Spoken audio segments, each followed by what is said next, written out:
movement and circulation. Washington gave her all the graciousness in which she had had faith. White columns seen across leafy parks, spacious avenues, twisty alleys. Daily she passed a dark square house with a hint of magnolias and a courtyard behind it, and a tall, curtailed second-story window through which a woman was always peering. Sinclair Lewis. Writer's questions. How would you arrive? By walking, bicycle, or car? How do you move about and throughout the site? What are the pathways or walkways like? Do you go up or down to different levels? Of all the arts, movement has the most bearing upon architecture, giving strong definition to the surroundings.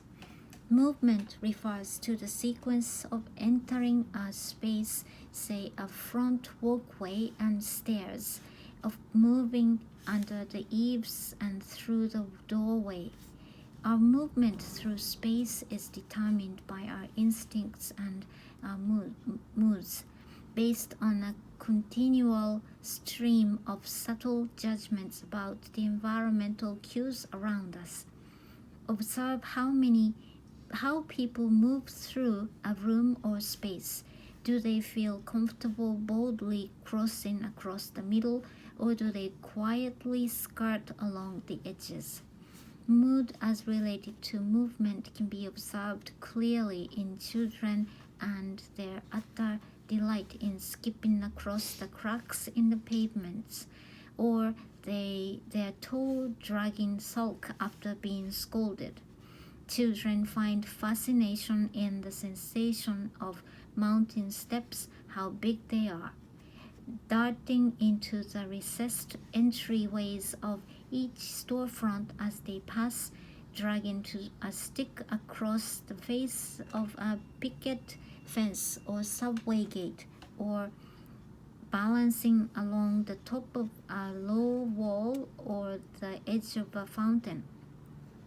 The smooth brass bowl atop the newest post of an outdoor stair peaks of the countless children's and adults' hands that have swung from it. Children notice most what they are closest to: the brick patterns of the floor, the reflections in the sides of automobiles as they swing along the sidewalk. Notice how people move about the city. Are they walking, bicycling, riding in a taxi, hopping aboard a bus, wheeling about on a skateboard, floating in aboard a canoe? People move differently under different circumstances. The stop-and-go dawdling of a midway crowd has a different environment than the hurried rush of commuters. Ask questions on other ways of movement. For instance, our eyes move differently in different situations. Our gaze will linger over a richly carved wall pattern but passes over the slick repetition of polished tiles. Our eye is captivated by the way the wind catches the leaves of a tree, the sunlight sparkles in moving water, fire leaps and dances, and distant cars glitter along the freeway. An architectural space may have the quality of movement, forcing the eyes to follow the rhythm of the scene. The Egyptian Avenue of the Sphinx leads from the desert to a huge wall and temple doorway, the dim forest of colossal columns within, and the red glow of the tabernacle beyond that. A Gothic courtyard is overpowered by the cathedral front, the successive arches of its doorway, and once inside, the lofty nave directing the eye to the stained glass rose window above the altar. The Renaissance portico invites one into the foyer, where a grand curving stairway sweeps upward to the chandelier-lit ballroom. Time. City is a million acts that go into its making. It is a living organism. The place to start building the city is with the individual. You have to know your neighbors and their strengths. Which of them can spare the time for another coffee or a child's tears? And out of such large and small connections we weave a neighborhood, and from such neighborhoods a city. Hassan Fathi. Writer's questions. When do you use this place? How often? How long do you stay? Is it casual or structured time? Are there seasonal variations? An urban place may set its own times according to its use.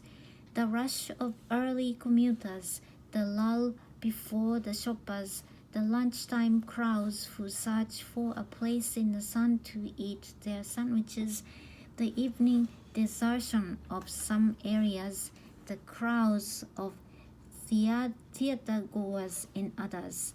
The length of time spent in a place dictates the amenities required. If they're for more than an hour and a half, one may need a restroom. If they're for more than 3 hours, one will need something to eat.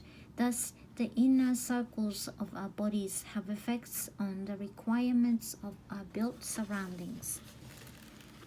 Living in a downtown apartment, walking past stores, one can shop daily and therefore needs little storage space at home. Shopping weekly in a supermarket, people living in suburban homes require much more food storage. The seasonal storage bins of the rural farm are immense and dominate the architecture.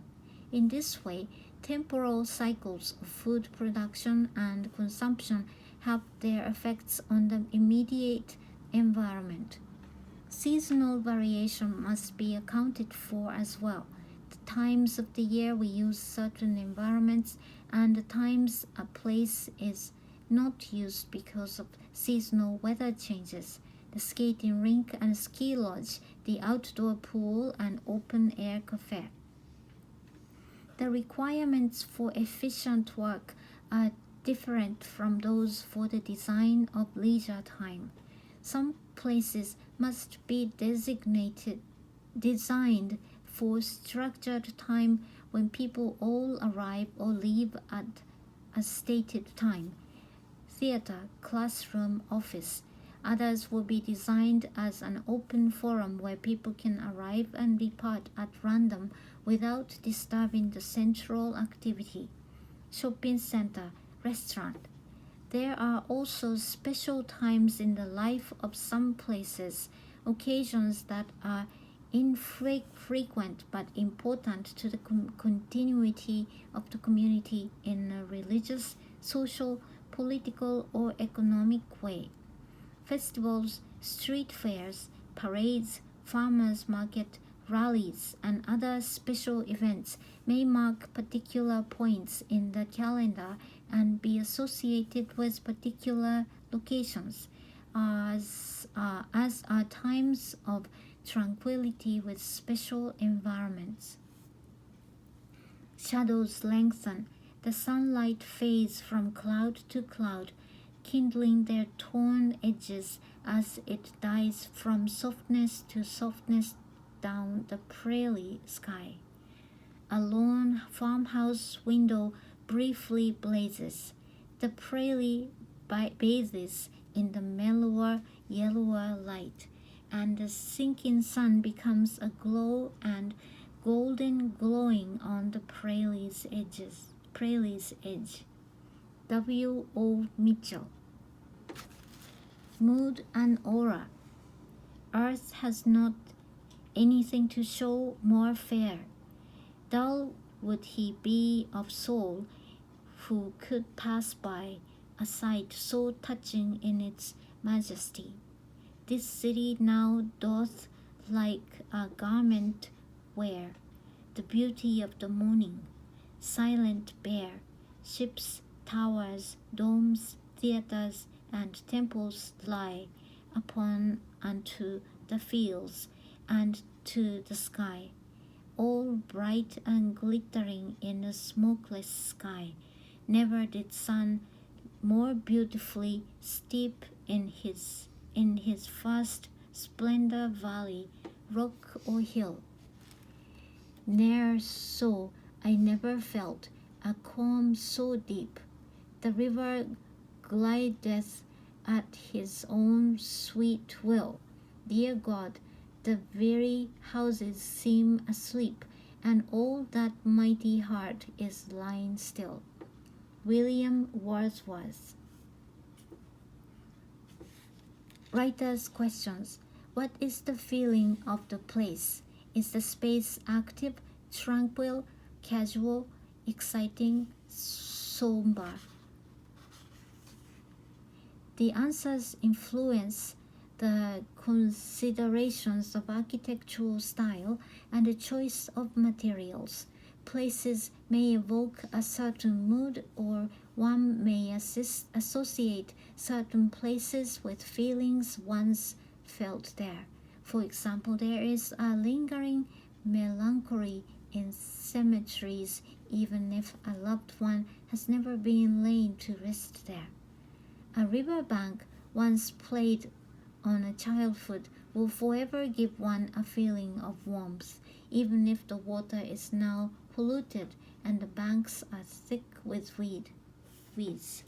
When imagining a ski lodge after a day of skiing, one seeks a relaxed and friendly atmosphere to warm up by the fire and share the adventures of the day. The manipulation of architectural elements allows the designer to achieve a desired mood in a setting. In a ski lodge, one might accent horizontal elements to reinforce a relaxed perception. Lighting might be carefully controlled to produce only subdued, gentle effects. Colors might be kept in warm end of the spectrum, perhaps brown, reds, and oranges. Materials responding to the natural environment, wood and stone, might be chosen to enhance further the relaxed, casual setting. In another situation under consideration, the design of a downtown bank, architectural elements might be deployed in other ways to achieve totally different effects. The emphasis in this case might be upon vertical elements to lend prestige. Lighting might be very bright and functional in order to carry out banking business and improve security. Colors might tend towards the cool and metallic, seeking a designated tense and dignified, tense, and businesslike atmosphere might involve the use of highly polished materials in floors and countertops.